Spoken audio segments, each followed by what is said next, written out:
Good evening, everyone. I'm Steve Hayward of CBVA, real estate agents in the Costa Blanca in Spain, and welcome to our Spanish property webinar. I'm joined by an excellent group of panelists this evening, Amaya Ludriaga of Prime Legal, Patrick Postel from the Global Reach Group, John Moynes of PSS International Removals, and Anthony Roberts of the Choice Alliance Group. Good evening, everyone. Good evening, everyone.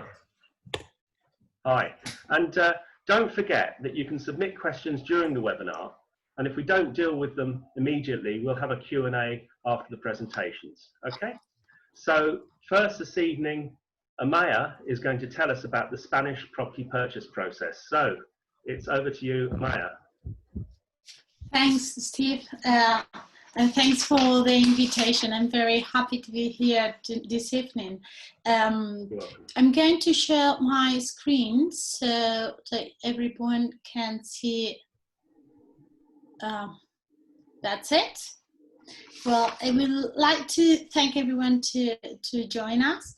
Prime Legal is a law firm specialized in property law, so we will talk about property law and Spanish property purchase process.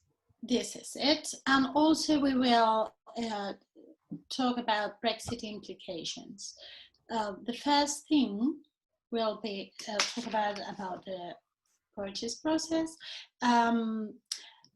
First thing to say is that in Spain we don't have a purchase process system established like the conveyancing system in the UK. So I like to divide the process in 5 steps, which I used to say like, to a successful purchase. So the first step will be to do your research when you're looking for a property you want to move into Spain. I recommend always to use a reliable estate agent in the area. That will help you a lot to tell you how is if the property is according to your needs. That's the second point. You should think about what is the purpose of your investment, because it might be slightly different if your purpose is for permanent use or for holiday home. That will make a different kind of property sometimes.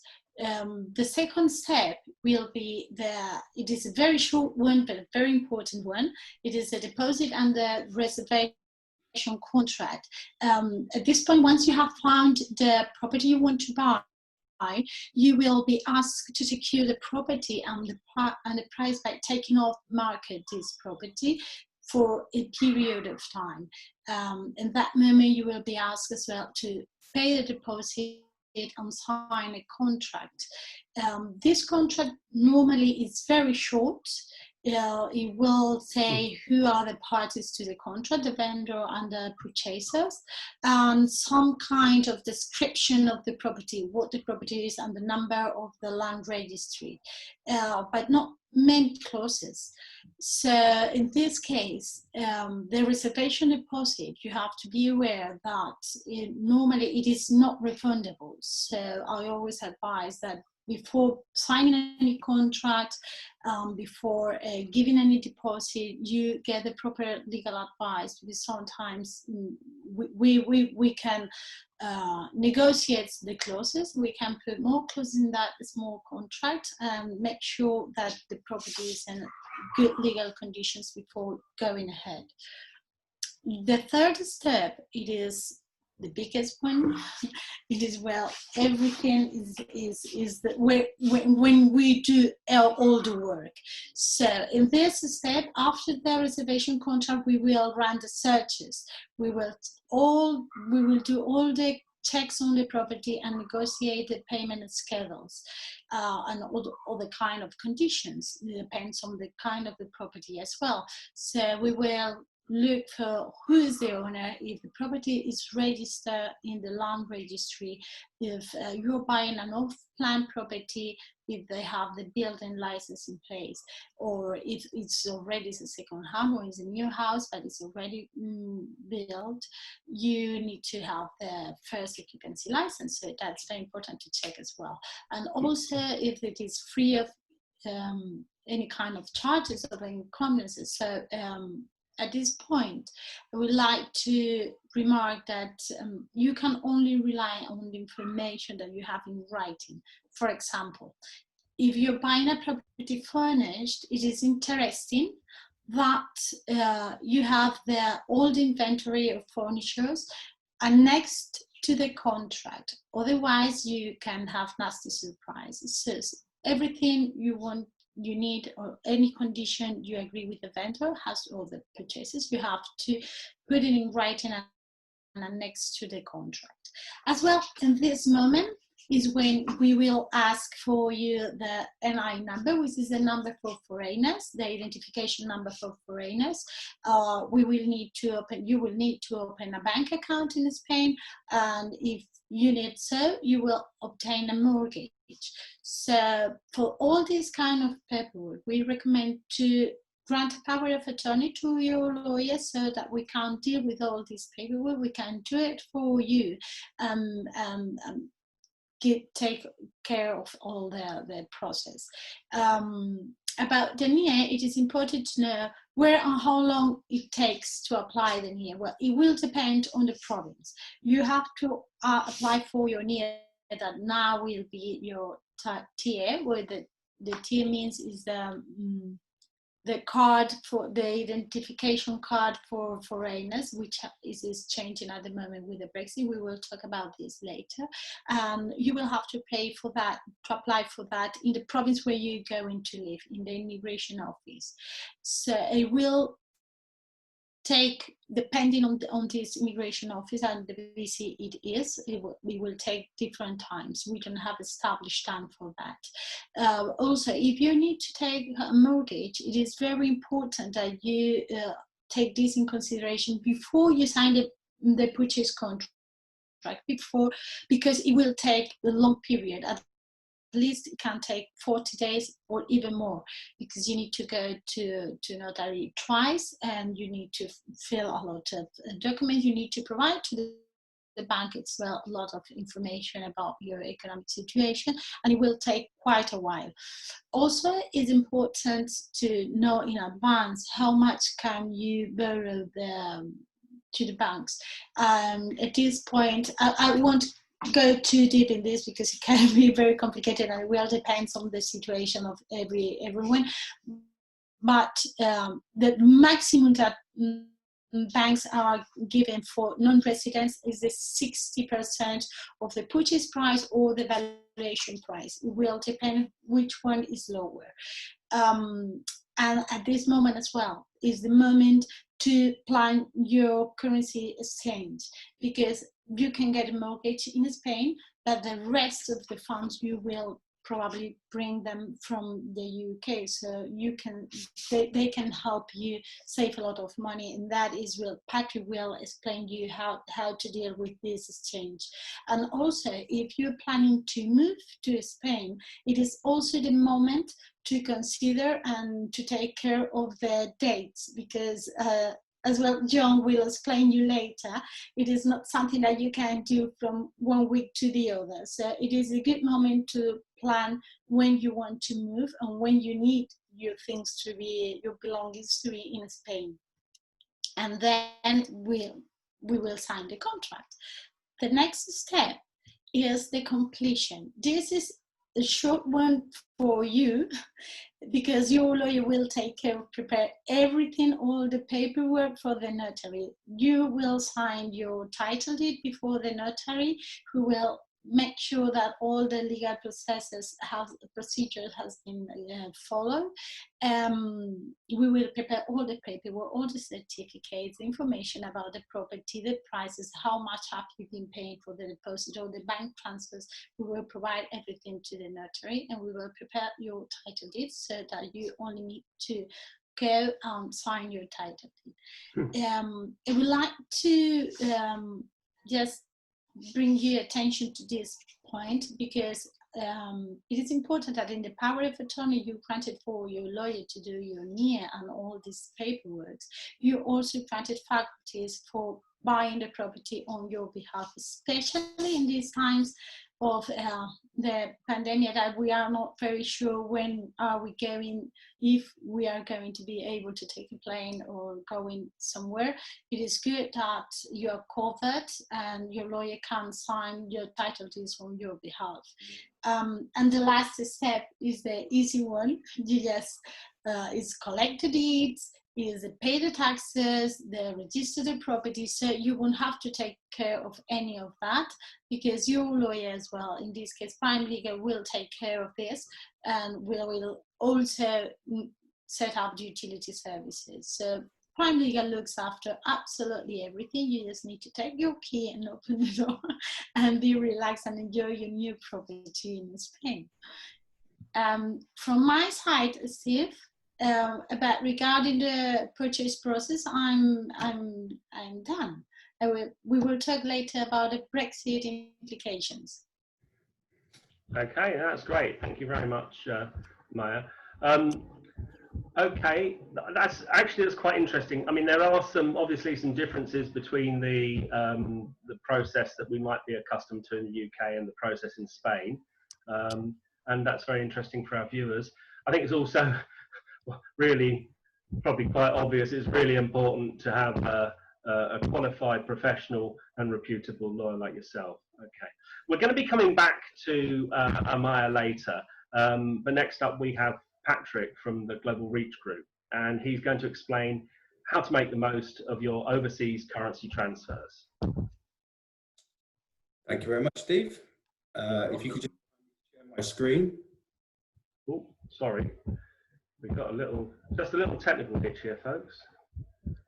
Oh, you okay there?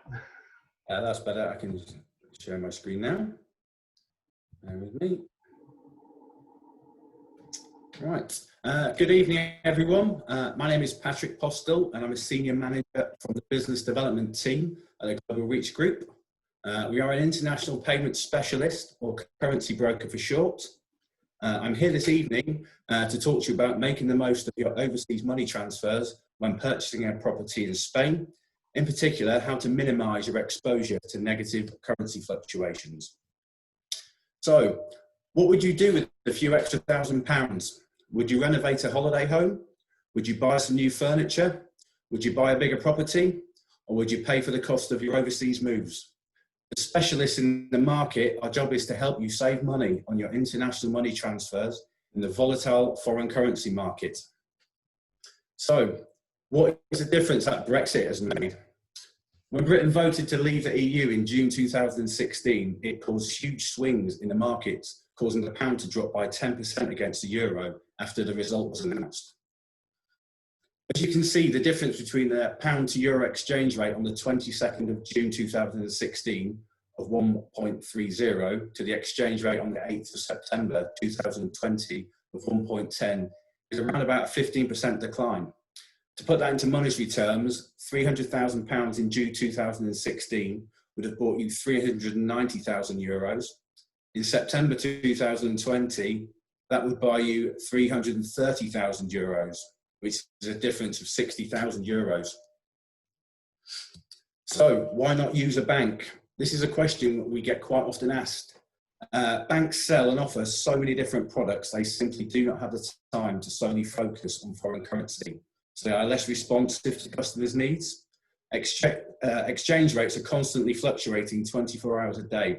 If a piece of economic data is released that suddenly causes the pound to spike against the euro, a bank is not going to be able to react as quickly as we can. Banks also offer less competitive exchange rates and can quite often charge you a fee to send your money.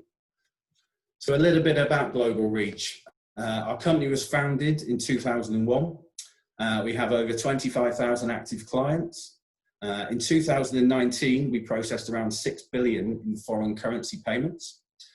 We have over 200 employees and have offices in London, Cornwall, Cyprus, South Africa, Spain, the Netherlands, and we've recently expanded our operations into Canada. So we now have 8 regional offices in Canada. That's in Vancouver, Victoria, Calgary, Edmonton, Saskatoon, Winnipeg, Toronto, and Ottawa. Most importantly for you guys, we are authorised by the FCA, which is a financial conduct authority. as an authorised payments institution, and also as an authorised electronic money institution. We use segregated clients accounts, which means your funds are always safe and secure. In 2020, we were winners of FIFO's Gold Trusted Service Award. Over the next few slides, I'm going to talk around some of the products that are designed to help you stay in control of your budget when purchasing a Spanish property. The first one I'm going to talk about is something called a spot contract. Generally, these tend to be used for smaller amounts. Say, for instance, 5,000 to 10,000 euros holding deposit on a property. A spot contract is the exchange rate at the time you purchase your currency. Next up, I'm going to talk about forward contract. The forward contract is a very effective way of ensuring the cost of your property does not suddenly start to become more expensive, because you can fix and freeze the exchange rate for up to 2 years in advance. In most cases, there will be a time delay from when you put a deposit down on a property to when you complete the sale. A completion can be roughly anywhere between 2 to 18 months, depending on if it's a resale or a new build off plan. I'm not the estate agent here, so I'll let Steve fill you in on the details around that a bit later. This is just a rough guide just to give you an understanding of the mechanics of a forward contract. If you agree to purchase a property, you pay your deposit, your reservation fee. So that was in April, and the property was 350,000 euros, and the exchange rate was 1.15. The cost of the property would be £304,347. When you come to complete the sale in September, the exchange rate is decreased to 110. The cost of your property is now 318,181. So you can see by using the forward contract, you could have saved yourself around 13,834, which is a lot of money. A forward contract is very easy to put in place. You open an account with us, you speak to your account manager who will discuss a forward contract with you. If you wish to proceed, all we require is a 10% deposit of the total amount you require. So for a forward contract of 300,000, we need a 30,000 deposit.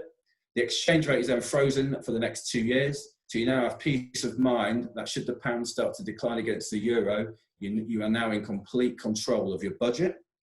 Another type of financial instrument that a lot of our clients use when they are purchasing property is something called a limit and a stop loss order. These are two highly effective tools that are designed to help you control and maximise your budget. As I've previously mentioned, the foreign currency market is constantly being traded and exchange rates fluctuate 24 hours a day. Limit and stop loss orders allow you to use this to your advantage. If, for instance, you have an ideal pound to euro upper exchange rate and a lower limit that you would like to buy your currency at, say, for instance, you'd like to buy some euros if the pound hit 115 against the euro. Also, you would like to buy some if it dropped no lower than 1.3. What we can do is we can place these orders into the market for you. And if either of these rates are achievable, the order will automatically trigger and purchase your currency at that rate. Using a combination of a forward contract, limit order, stop loss orders, and our wealth of experience in the currency markets, we can help you put in place a robust strategy to minimize your exposure to currency risk, negative currency fluctuations.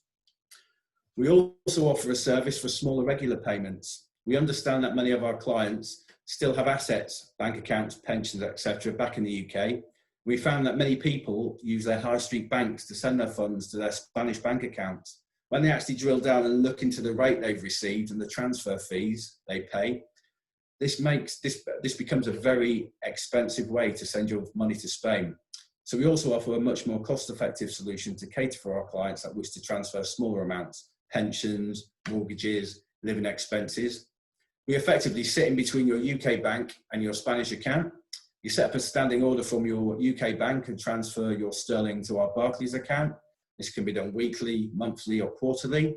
You can then go onto our award-winning online platform and send the funds to your Spanish bank. You can also store money in your online account with us till the exchange rate picks up to a rate you'd like to convert your funds at, and then obviously you can send them over to Spain. So what next? You can set up an account with us online or over the telephone. There are no associated costs involved. When you're ready to make your first transfer, it's very quick and easy.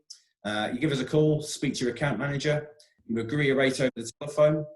You then send your funds to our Barclays account, which is Barclays in London. You then tell us where you would like the funds to be sent. Obviously, if you're buying a property in Spain, they might be going directly to a mayor. They may be going to Steve. You may already have your Spanish bank account set up. You just simply tell us where you would like the funds sent, and then we'll send the funds to that account, and we'll send you an email just to confirm that it's all been done. Yeah, if any of you have any questions, or you would like to discuss anything in more detail, or you would like a free currency consultation, please feel free to contact me direct. I believe Steve will be sharing my contact details at the end of the presentation. Thank you for listening. I'll now pass you back to Steve. Yeah, thank you very much, Patrick. Quite interesting looking at those slides there. Quite amazing actually to see the savings that can potentially be made in these times of currency fluctuations. Yeah, great, thank you. Okay, now John from PSS International Removals is going to tell us about the best way to move your possessions to Spain. Welcome, John. Hi, good evening, Stephen. Good evening, everybody. Just a little bit about PSS International Removals. We've been helping families get their personal effects, household effects, over to Spain. I would say now certainly just going over 39 years. So certainly an area that we feel that we are specialists in. We do on average around about 3,000 to 4,000 moves a year.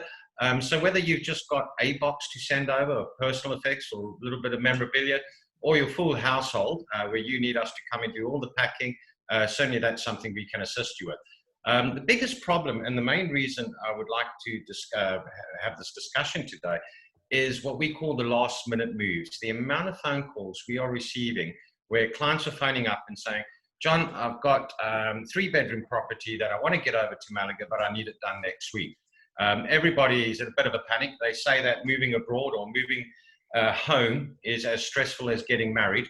So certainly don't put yourself under that amount of stress, leaving it to the very last minute. So we would actually say, start speaking to us at least a minimum of 3 to 4 months before you decide to make that move.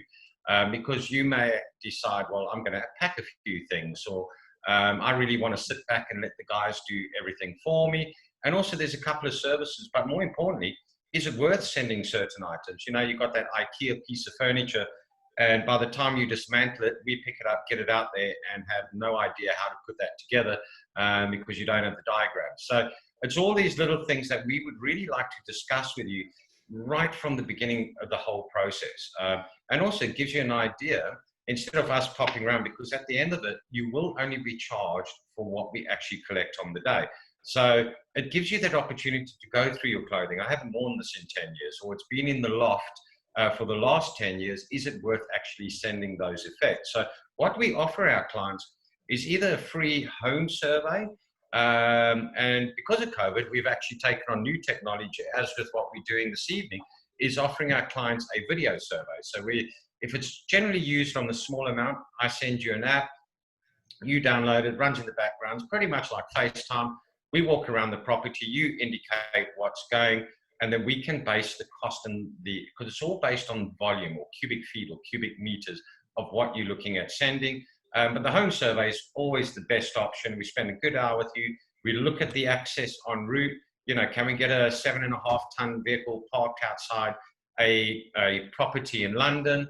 Does it impact on what material we're going to bring? Are there certain items, like for example, you may have an upright piano that needs special care, or really expensive artwork.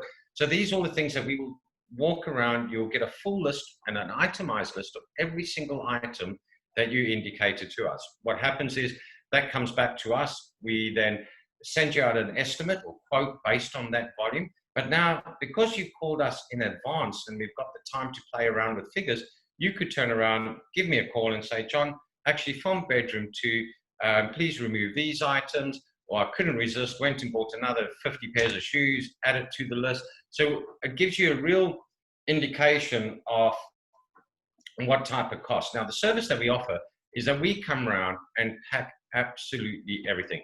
If it's going as a parts load service, because you've got the 2 services, you've got the dedicated service that we can have out in Spain within 7 working days, obviously considerably more expensive, because it doesn't give the removal company the opportunity to bring things back. So fairly more expensive than what most people go for is a part load service. So basically you sharing that vehicle space with another family. So it's really important that we itemize everything, put your name, reference number, box number. So when looking at your inventory, you will know in box number 20, I'll find my cutlery. And when we do arrive out in Spain and we do the delivery, and one thing to keep in mind, it's always good to know what that address is, so our transport team can look at Google Maps, look at the access, because with Spain, it could be little perky roads. I had one recently where there was weight restrictions on one side of the road and a different weight restriction on the other side of the road, really narrow, and we go out there with an 18-wheeler, so we may need to ferry the items. You know, you may be moving on the 10th floor, but there's no lift. Or even in London, we may need a cherry picker where we've got to get your sofa out of the window. So there's all these little things that we've got to take into account, and ideally, again, working with you. So really, it's all about, like Maya said right in the beginning, it's about planning, thinking about all these different processes that you've got to take into account. And shipping and certainly moving your effects is one of those processes, because somewhere along the line, even if you're going into a fully furnished rented property, you may want to take those photographs, you know, your clothing. So you may only have a box or two. So certainly start thinking about us by the time it gets out there. We will do the exact reverse. So we will remove all the waste material from your furniture. Beds will be reassembled, put into the rooms. Dining room tables will be reassembled. Literally, the only thing we don't do is hang your clothing back and put your cups and saucers back into cupboards. Little things like plants. We get a lot of clients who would ask for plants.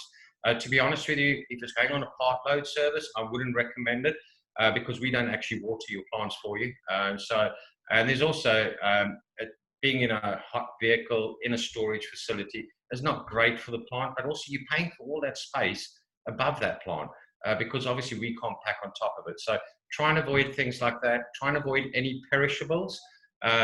Alcohol, I would say have a party, just drink it all, really not worth sending.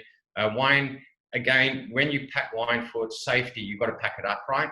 And if it's cork based, laying it on the side and not being laying on its side, it can actually potentially even turn into vinegar within the heat of the storage facility and transporting it out there. But yeah, on dedicated service, not a problem. We can do that for you.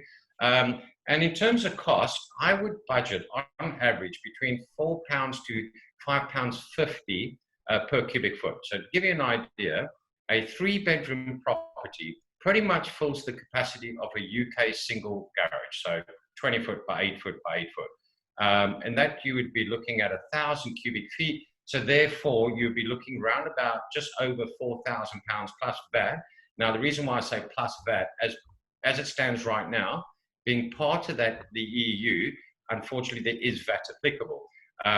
We are really, as it stands right now, we're not really sure the implications of moving in effects next year.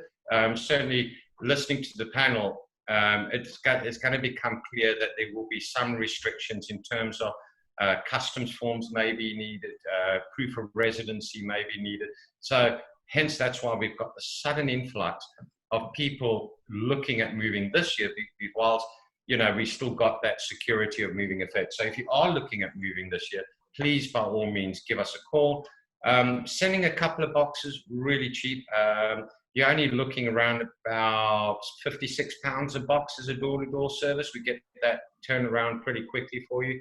But like I said, right from the outset, it's all about making contact with us, even though it would be great if PSS is one of your deciding factors on your chosen removalist. But for your own peace of mind, as long as the companies you're dealing with, especially now with the situation the world finds itself in, is making sure the companies you deal with have this correct accreditations.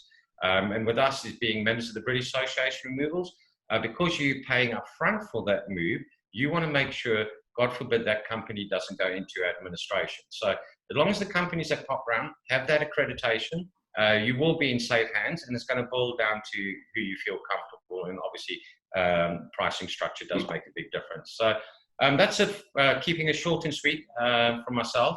As Steve mentioned right at the beginning, you'll be kind enough to put our details, and everybody will receive an email from us. Am I correct, Steve, in saying that? Correct. Yeah. Okay. Brilliant. Thank you. No, thank you, John. Actually, I think plan early is very much the message. Get in touch with you as soon as you've decided you're moving to Spain, I guess. Look, John, we've actually had a couple of questions. They're from Hugh. 2 questions from Hugh. I'll ask you them both now, and if you want reminding of the second one. Yeah, sure. Okay, so the first question is, do you have a self-pack service? And also, he asks, what if there is a delay in my house sale? I guess either selling the house in the UK or not completing on the house in Spain. So a delay of some sort, let's say. Yeah. Well, no, really good questions.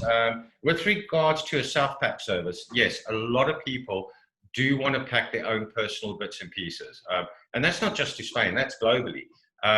So we would recommend packing all the non-breakables. Our guys are all fully trained in accordance to the BAR. I mean, to give you an idea, crockery, each plate's individually packed upright, greaseproof tissue paper. We put a layer of crushed paper at the top because you're packing boxes on top of each other. You don't want those plates to be crushed. So anything with regards to clothing, books, toys, bedding, yes, please, by all means, utilize it. We're happy to deliver a selection of boxes beforehand, giving you that time. But certainly then that also is reflected in the costings because you've done a portion of the work that we would do. So certainly, definitely that is a good recommendation anyway for clients to go through certain things, giving them time to discard of items. With regards to their house sale falling through or their plans change, and this obviously can certainly in London, you know, people putting out exchange of contract at the last minute. What we do for all migrants, and this is again globally, we will give any client 4 weeks free storage in the UK. And then what that allows them is that gives them that little bit of flexibility on this end. I mean, and to be honest with you, storing it thereafter, you're only looking at 6 pence per cubic foot thereafter per week. So we do have that storage availability. Oh. Hold it here. When you're ready, we can get it out there. Not a problem. Okay. Well, thanks again, John. And thank you to Hugh for your questions. Okay. We're now going to hear from Anthony of the Choice Alliance Group. He's a senior partner in their wealth management practice. So over to you, Anthony. Thanks, Steve, for the introduction. As mentioned, I'm Anthony Roberts, a senior partner and wealth manager at Choice Alliance Group. Today I'm going to introduce who we are, what we do, and how we help people that move to Spain. So I'm just going to share my screen. Excellent. So, Choice Alliance Group, who are we? We're a truly independent organisation with advisors based throughout Europe. We're fully regulated and licensed to provide whole of market, transparent financial advice to individuals around the globe. Where are we based? So we specialise at remote-based advice, meaning that wherever you are, we can be on hand to answer any questions that you may have. But we do have physical offices in Villa Martin area in Spain, Dublin in Ireland, and Geneva, Switzerland. What services do we offer? So the first one is UK private pension review. Within the review, we will look at your pensions and that you hold. These could be defined benefit schemes or defined contribution schemes. We would give you a full overview of what they're doing for you, what they look like now and in the future, and what you wish to receive in retirement and take an income. So we can see kind of a full overview of how that looks for you and in your current situation. What impacts your pensions might have with Brexit, what impact it has with you living in a different country in terms of taxes and currency exchange. In addition to this, we'd also look at your state pension so you know the facts and figures.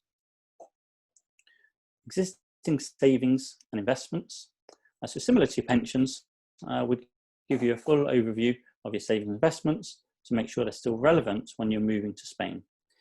Key areas to look at are tax implications, costs, and management. Also, any investments with banks need to be reviewed, as currently they're taking steps to close accounts for expats living in Spain. This was recently announced by Barclays in the UK, but they're writing to Spanish UK expats saying they're going to close the accounts towards the end of the year. So they need to find new arrangements. IHT planning. So inheritance tax planning is often subject to overlooked by people.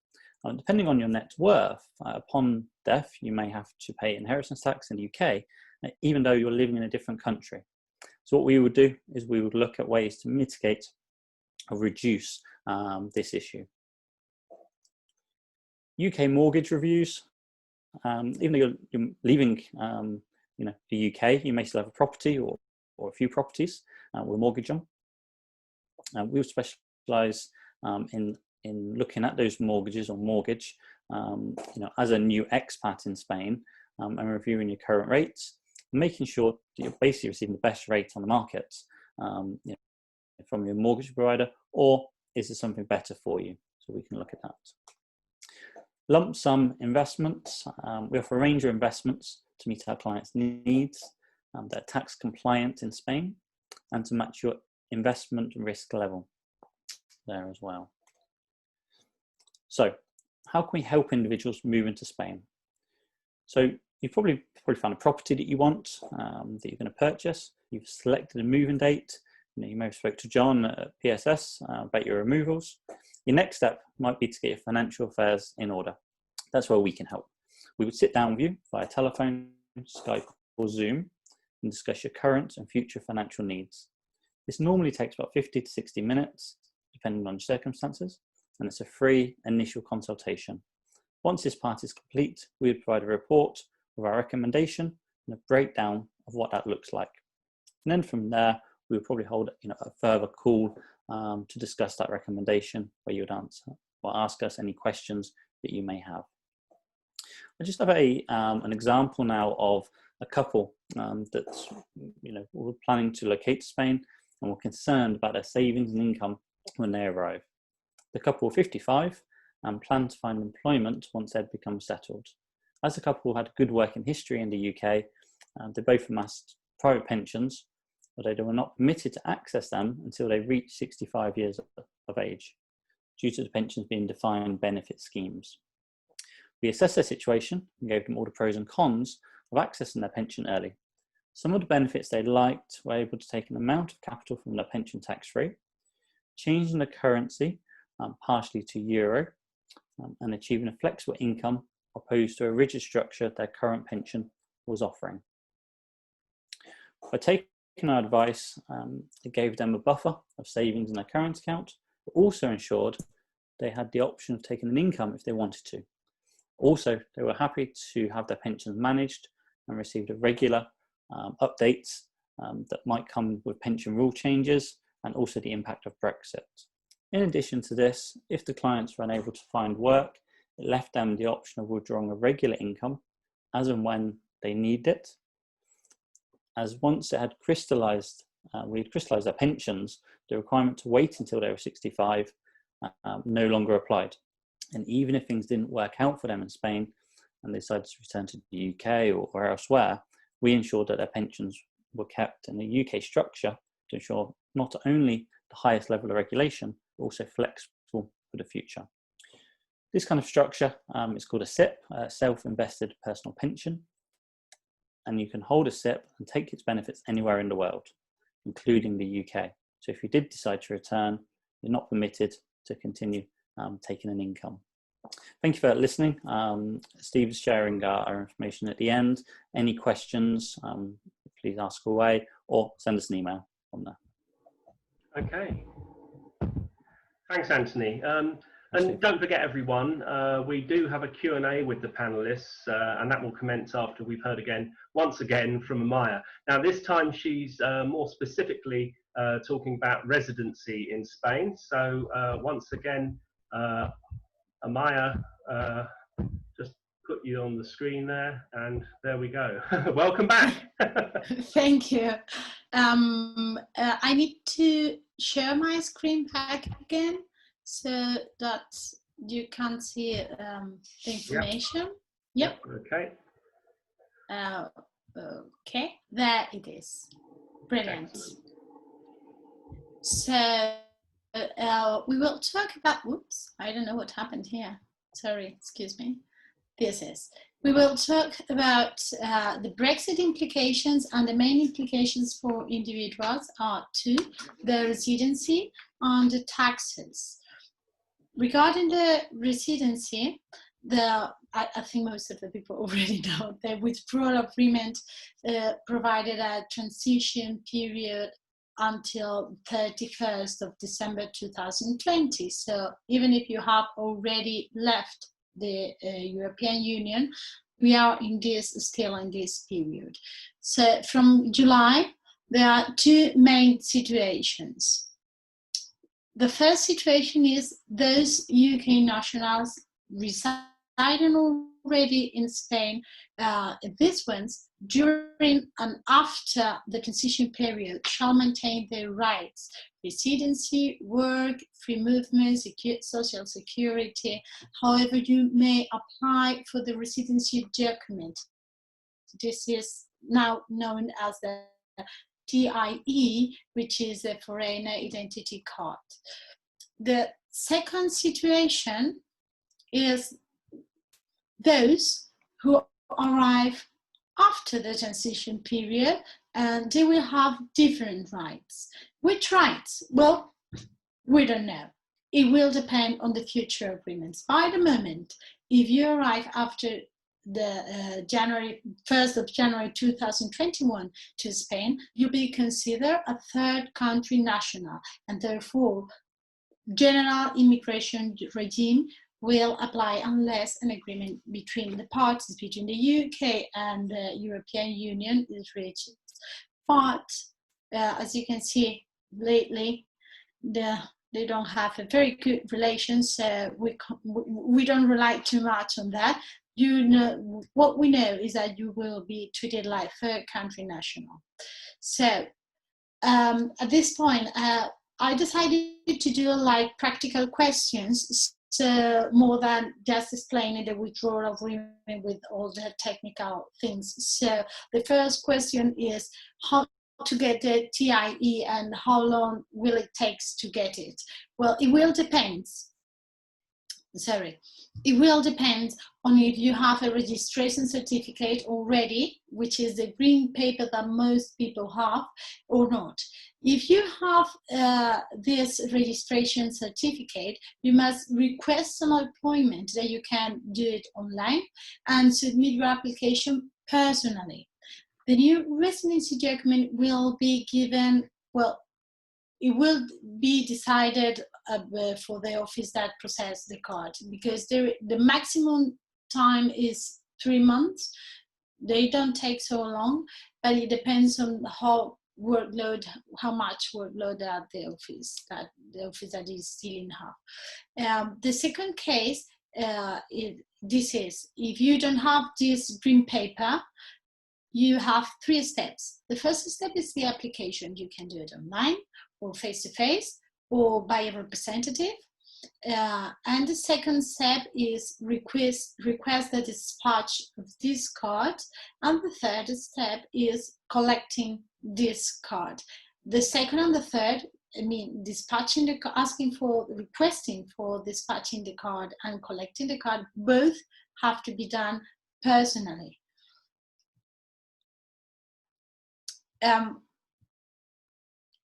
The next question is, when should I request the TIE? Before the 31st December? Well, applications for the replacement of the registration certificate already in your possession, if you already have this green paper, you can ask for the replacement anytime, including once the transition period is over. But if you don't have this green paper, then the deadline for submitting the application will be 3 months from your arrival to Spain. But in this case, you need to know that if you don't get it before the December 31st, then you will be considered a third country national, with losing some kind of benefits like free movement, right to work and these things. Can another person file a residency document application in my place? Well, as I commented before, requests to the immigration offices may be made by duly accredited representative. This means with a power of attorney. This is the power of attorney we were talking about at the beginning when we talk about the purchase process. In this power of attorney, you will grant powers to your lawyer to do all this work, to apply requests for the immigration officers for the TIE. However, the application for the dispatch of the card and the collection must be done personally and with a valid passport. So you be aware to have the passport valid.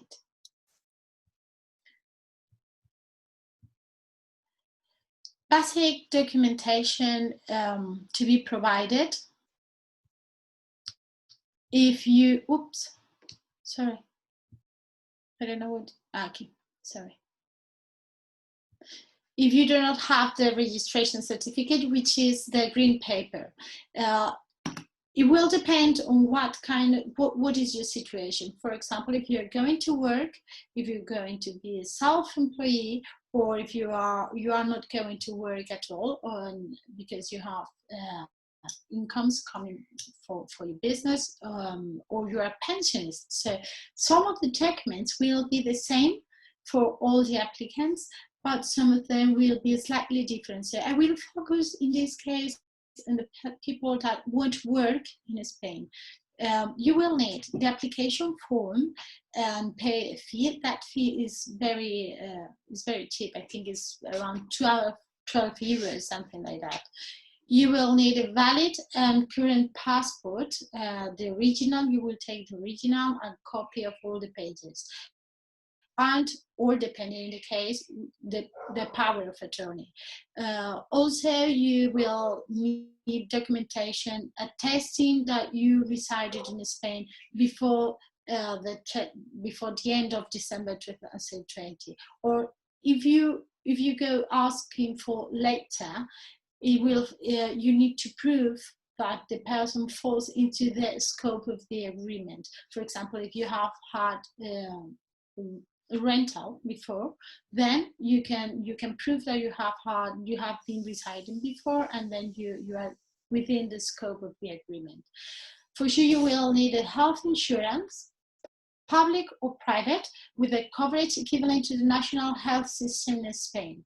In this case, pensioners shall be deemed to fulfill this condition. You will provide just the S1, I think that is the certificate from the NHS in the UK, and with that you will be deemed to fulfill this condition. And also you will need to prove sufficient resources to support yourself and dependent members of your family. This sufficient resources, they say sufficient means, it will depend. It can come from your income, from pension, for you are renting your property in the UK, or you have a bank deposit. So there are several ways to prove that you have enough resources to live for your own, and that you won't be charged for the Spanish security system. And also, and that is very easy, it is one photograph. So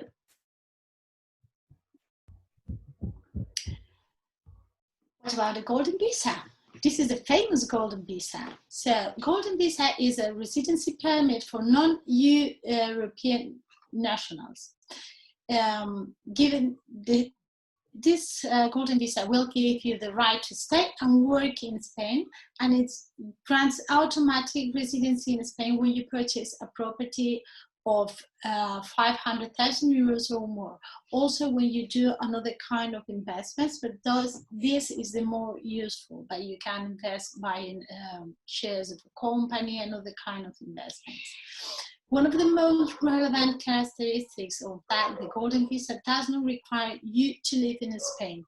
a minimum period. You can just visit Spain once during each residency period, which the first period I think is 1 year, then it's 2 years, and it can be extended for as long as you keep the property or the investment. The process is extended to married or unmarried couples as well as to the children. And as explained, you can renew the visa as long as you keep the property or the investment. And finally, the golden visa grants you the right to work and allows you to free travel to the Schengen countries of Europe. Now, without the golden visa, once you have your residency permit in Spain, you will have to be aware of the regulation of each country in Europe when you want to travel and stay there. But with the golden visa, it allows you to free travel the whole Schengen countries. And this is the main important things about the Brexit regarding the residency.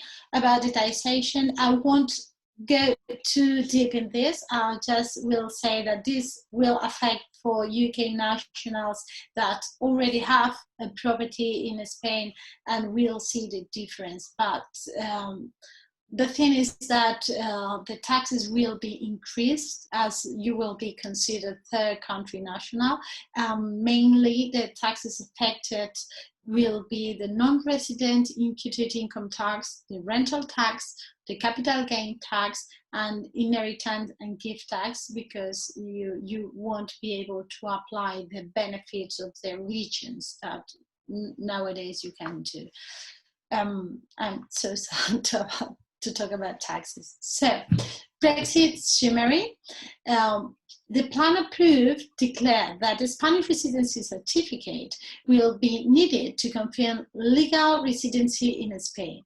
It makes clear that British nationals residing in Spain who have not obtained the Spanish residency registration certificate, this is the green card, before the Brexit will be treated differently to those who have obtained the certificate before the UK leaves the European Union. This is what I've been explaining. After that moment, you will be considered third country national, and therefore the general immigration regime will be applied. From July, there is only one process, whether you apply for your residency registration certificate or for the card, the identity for foreigners. The UK nationals residing in Spain during and after the transition period shall maintain the rights. So right, residency, work, free movement, social security. And if you arrive in Spain after January the 1st, you will be considered third country national, and the general immigration regime will be applied. The transition period have given the British national more time to get their residency, but advise that after that period, if you fail to obtain the residency document, you will be considered third country nationals and lose some benefits. So any Brit living in Spain or planning to live in Spain who has not yet obtained the Spanish residency document is well advised to waste no time and get it now.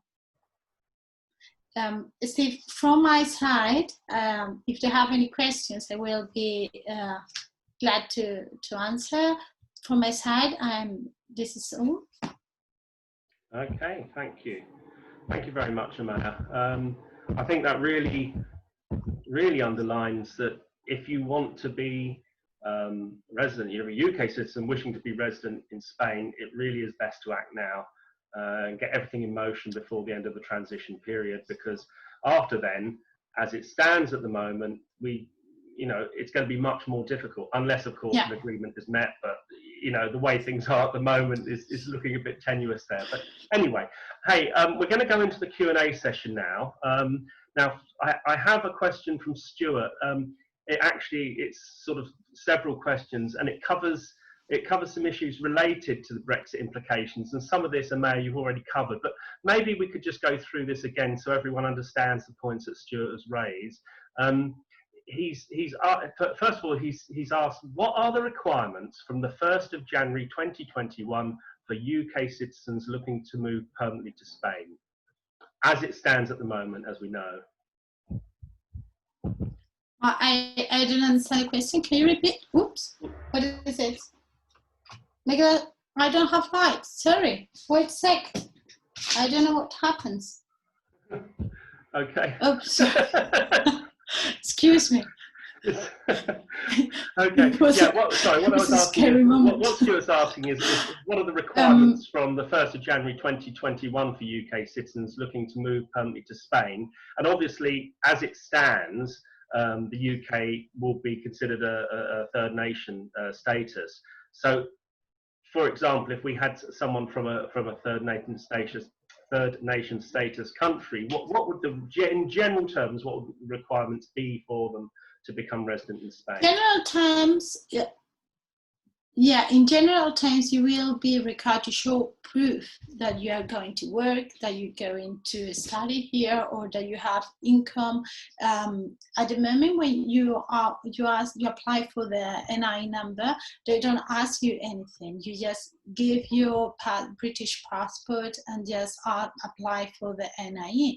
That's it. With the NIE number, you can buy a property, open a bank account, and live like a Spanish people live here. But now you will have to apply to the residency. So then you will have to prove much more things. For example, the income. If you can support yourself, or if you're going to be a self-employed, they will ask you as well information about how are you going to live if it doesn't work, or what is going to be your income. As well, the security, the health insurance. At the moment, you don't need to have the health insurance because you're covered with health security system of the European Union in your country and in Spain, but that will change.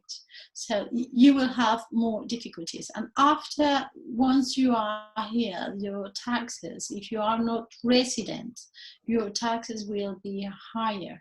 For example, in the income tax, you are paying a rate over the base. You are paying now 19%, but you will pay the 24%. So there will be more paperwork, more paperwork. That's right now. Okay. And one last part, and this is something I have to say, I tried to do a bit of research on when I found when I saw the question. Stuart mentions that he's read somewhere on the internet something called a Brexit transition visa. Is that anything that you're aware of? I've tried searching on the internet for it and I don't come across. No, I never heard about that. The transition is a transition period right now, and after that I never heard. I didn't heard about that. And maybe he's asking that even if you have the green card already, which is the certification of being a European citizen. Mm-hmm. With that paper, even if the transition period has finished, you can apply for the residency. You show proof that you have been living here before.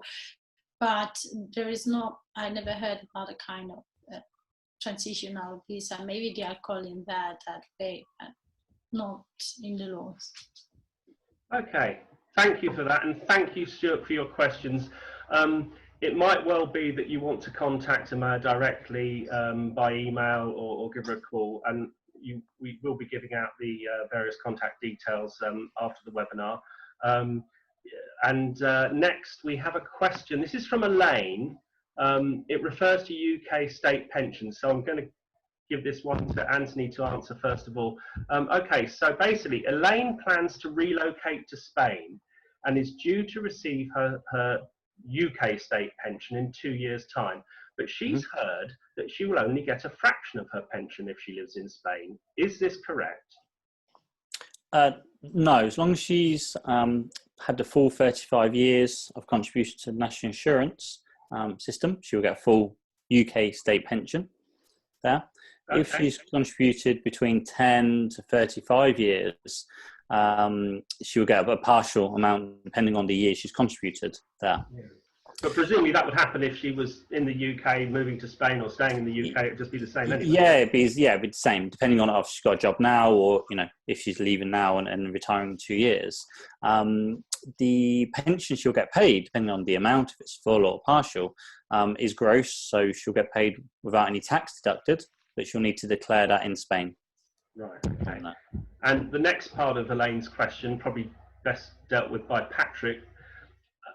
Although a little bit of the answer Anthony just said. So she's heard that it must be paid into a Spanish bank account, which I think Anthony was just saying it's paid into Spain. So it's subject to exchange rate fluctuations. What can she do about this, Patrick?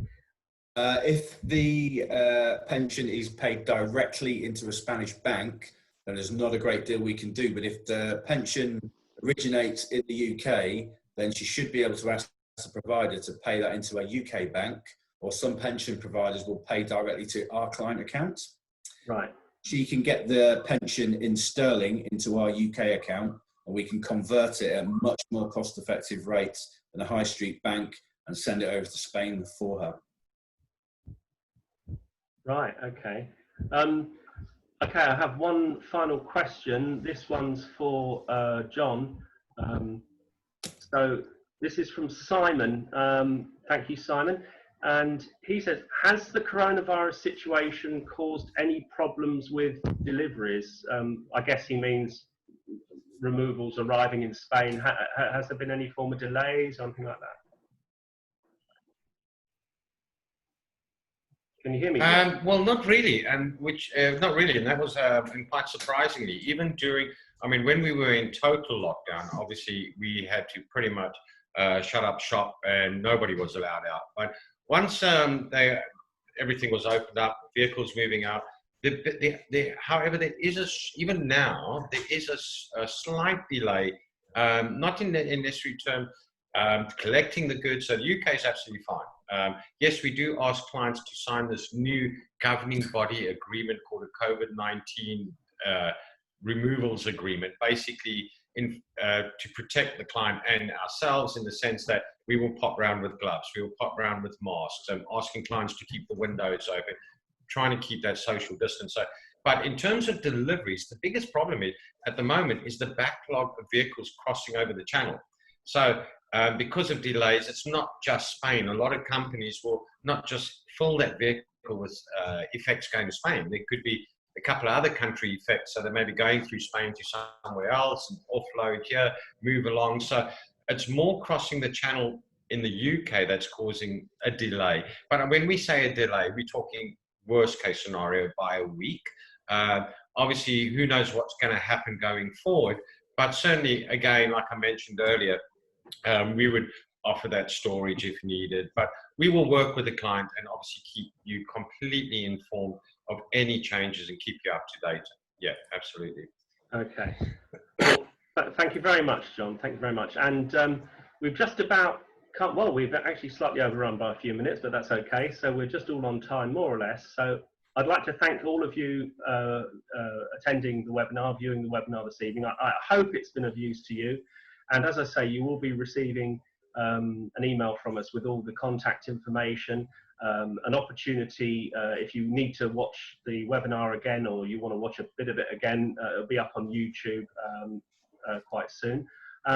So all it leaves me to do is to thank our panelists, John Moynes of PSS International Removals, Patrick Postel of the Global Reach Group, Amaya Lugariaga from Prime Legal, and Anthony from the Choice Alliance Group. Thank you very much, guys, for attending. And yeah, okay, we look forward maybe to seeing some of you all in Spain soon. Cheers.